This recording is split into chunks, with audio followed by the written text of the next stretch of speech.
There is no humanitarian ceasefire over Syria, and certainly not in East Ghouta, notwithstanding United Nations Security Council resolutions that called for it.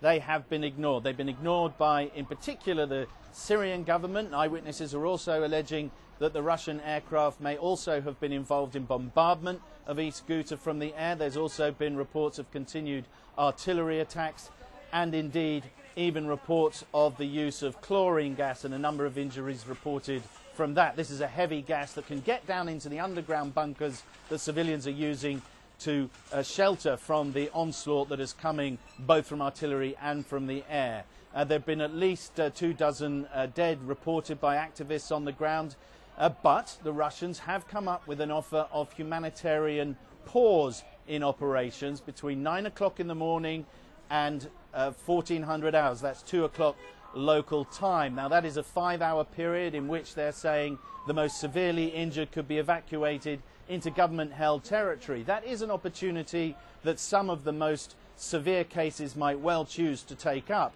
because the opportunity or the options to remain behind means almost certain death in an environment in which there are almost no medical supplies now. But for the vast majority of people living in East Ghouta, it's unlikely that they would choose to evacuate into government-held territory where there are fears that they could be arrested, detained and much worse. Nonetheless, this is a gesture that has come largely from President Putin, and he has said that he will pressurize the Syrians, almost order the Syrians into compliance.